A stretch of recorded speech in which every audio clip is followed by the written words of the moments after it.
બાજુ ગુજરાતમાં વિધાનસભાનું સત્ર શરૂ થયું છે ત્યારે આમ આદમી પાર્ટીના ધારાસભ્યોએ વિરોધ નોંધાવ્યો છે।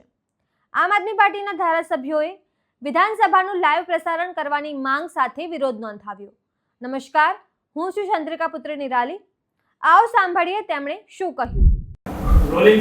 આજે આમ આદમી પાર્ટી દ્વારા ગુજરાતની વિધાનસભાને લાઈવ કરવામાં આવે એવી માંગણી મૂકવામાં આવી છે। આપણે સૌ જોઈએ છે કે દેશની લોકસભાનું લાઈવ પ્રસારણ થઈ રહ્યું છે। દેશની સરકાર અને ચૂંટાયેલા સાંસદો જનતા માટે શું કામ કરી રહ્યા છે એ સામાન્યમાં સામાન્ય માણસ જાણી શકે છે મોબાઈલના માધ્યમથી। દેશની રાજ્યસભા પણ લાઈવ છે, દેશની સુપ્રીમ કોર્ટ પણ યુટ્યુબ ઉપર લાઈવ આવે છે, ગુજરાત રાજ્યની હાઈકોર્ટ પણ યુટ્યુબ ઉપર લાઈવ આવે છે, દરેક જિલ્લાની સેશન્સ કોર્ટ ડિસ્ટ્રિક્ટ અદાલત એ પણ યુટ્યુબ ઉપર લાઈવ આવે છે। રાજસ્થાન, મધ્યપ્રદેશ, ઉત્તર પ્રદેશ, મહારાષ્ટ્ર, બિહાર, પંજાબ, હરિયાણા, દિલ્હી અનેક રાજ્યોની વિધાનસભાઓ પણ યુટ્યુબ, ફેસબુક ઉપર લાઈવ આવે છે। પણ બહુ જ દુઃખ સાથે કહેવું પડે કે ગુજરાતની વિધાનસભાનું લાઈવ પ્રસારણ કરવામાં આવતું નથી। ગુજરાતની જનતાથી શું છુપાવવામાં આવી રહ્યું છે? જે જનતા મત આપે છે એ જનતાને જાણવાનો પૂરો હક છે કે તમારા મતથી બનેલા ધારાસભ્યો આ વિધાનસભા ગૃહમાં બેસીને શું કામ કરી રહ્યા છે એ જાણવાનો હક છે। કોઈ ખેડૂત ખેતરે પાણી વાળતા હોય તો એ ખેતરે બેઠા બેઠા પણ વિધાનસભા જોઈ શકવા જોઈએ। કોઈ વ્યક્તિ ફેક્ટરીની અંદર સિક્યુરિટી ગાર્ડ તરીકે, ચોકીદાર તરીકે બેઠા હોય તો તે પણ ટીવીમાં કે મોબાઈલમાં બેસીને જોઈ શકવા જોઈએ કે એમના મતથી ચૂંટાયેલો ધારાસભ્ય શું કામ કરી રહ્યો છે। કોઈ બહેન ઘરમાં બેસીને ઘરકામ કરતી હોય તો ટીવી કે મોબાઈલથી જાણી શકવી જોઈએ કે બહેનોએ જે વ્યક્તિને મત આપ્યા એ વ્યક્તિ વિધાનસભામાં શું કરે છે। ગુજરાત દેશનું એકમાત્ર એવું રાજ્ય છે કે જેની વિધાનસભાનું લાઈવ ટેલિકાસ્ટ અટકાવી દેવામાં આવ્યું છે।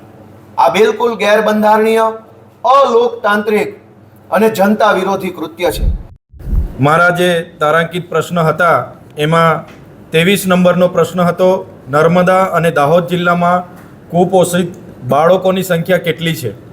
ત્યારે સરકારશ્રીના મંત્રી દ્વારા એ આંકડા સહિત મને જાણકારી આપવામાં આવી છે કે નર્મદા જિલ્લામાં 11,253 અને દાહોદ જિલ્લામાં 19,594 બાળકો કુપોષણથી પીડાય છે।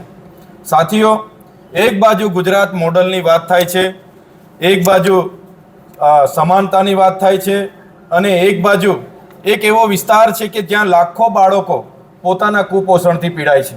જ્યારે પણ સીએમનો કાર્યક્રમ હોય, મંત્રીનો કાર્યક્રમ હોય, વડાપ્રધાનનો કાર્યક્રમ હોય, 2 કરોડના નાસ્તાના ખર્ચા કરવામાં આવે છે, 7 કરોડ 71 લાખની ત્યાં ભીડ ભેગી કરવા માટે બસોનો ઉપયોગ કરવામાં આવે છે, 3,335 રૂપિયાની થાળી ત્યાંના મહેમાનો માટે પીરસવામાં આવે છે, 15 કરોડના ડ્રોમ, મંડપ અને સ્ટેજો બનાવવામાં આવે છે, પણ ત્યાંના બાળકોના કુપોષણ દૂર કરવા માટેના ફૂડ બિલો મંજૂર કરવામાં આવતા નથી। જણાવવામાં આવે છે કે ગ્રાન્ટ નથી। આંગણવાડીઓનો પગાર વધારો કરવામાં નથી આવતો, આંગણવાડીઓના ગરમ નાસ્તાના અને ફ્રૂટના બિલો મંજૂર કરવામાં નથી આવતા, જણાવવામાં આવે છે કે ગ્રાન્ટ નથી। ત્યારે અમે આ ગુજરાતની સરકારને કહેવા માંગીએ છીએ, 30 વર્ષના શાસનમાં આ કુપોષિત બાળકોના નિવારણ માટે એમની પાસે કોઈ પ્લાનિંગ નથી, કોઈ એમની પાસે આગળ કોઈ કાર્યક્રમ નથી અને જે પણ ગ્રાન્ટ આ બાળકો માટે આવે છે એ ગ્રાન્ટ અધિકારીઓ અને નેતાઓના પેટમાં જાય છે અને એ ગ્રાન્ટ એમના એનજીઓ દ્વારા સગે વગે કરવામાં આવે છે એવું અમે માનીએ છીએ। ત્યારે જ આજે ગુજરાતના આઝાદીના 78 વર્ષ પછી પણ લાખથી પણ વધારે બાળકો આદિવાસી વિસ્તારમાં કુપોષણથી પીડાય છે।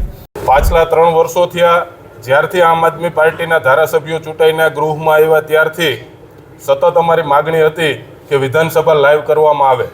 આના માટે થઈ અને અનેક વખત અધ્યક્ષશ્રીને પત્રો લખ્યા, માનનીય મુખ્યમંત્રીશ્રીને પણ આ અંગે ધ્યાન દોર્યું, છતાં પણ માત્ર ભાજપ અને કોંગ્રેસની મિલીજુલી સરકાર જે પ્રજાહિતના કામો કરવાના બદલે ભાગબટાઈ કરતી હોય એ રીતે કામ કરી રહી છે એ ગુજરાતની જનતા સમક્ષ ખુલ્લું ના પડે એના માટે થઈ અને કોંગ્રેસે પણ ક્યારે પણ વિધાનસભા લાઈવ કરવાની માંગ પાછલા 20 વર્ષોમાં ઉઠાવી નથી। ત્યારે આમ આદમી પાર્ટી મજબૂતાઈથી ગુજરાતની વિધાનસભા લાઈવ થાય એની માંગ આજે ગૃહની અંદર પણ અમે બેનરો બતાવીને રાખી। આ દેશની Lok Sabha, Rajya Sabha, supreme court, high court માં અનેક સેન્સિટિવ મુદ્દાઓની પણ ચર્ચા થતી હોય છતાં પણ એ લાઈવના માધ્યમથી જનતાને બતાવવામાં આવે છે. તો ગુજરાતના લોકોનો સંપૂર્ણપણે અધિકાર અને હક છે કે ગુજરાત વિધાનસભાની અંદર જે ઘટનાઓ બની રહી છે, જે વિરોધ પક્ષના ધારાસભ્યો મજબૂતાઈથી ગુજરાતના લોકોનો અવાજ રજૂ કરી રહ્યા છે એ અને સરકારના નમાલા મંત્રીઓ જે જવાબ દેવાને પણ લાયક નથી, એની તમામ કામગીરી છે એ ગુજરાતની જનતા જોઈ શકે, જેના માટે થઈ અને લાઈવ કરવામાં આવે એવી માંગ આજે આમ આદમી પાર્ટીના ધારાસભ્યો દ્વારા ગૃહમાં ઉઠાવવામાં આવી. તો તમે આ વિશે શું વિચારો છો? કમેન્ટ કરીને જણાવો. અત્યાર માટે બસ આટલું જ. સમાચારને લગતી વધુ અપડેટ્સ માટે અમારી વેબસાઇટ www.gujaratplus.in પર પણ માહિતી મેળવી શકો છો. ધન્યવાદ.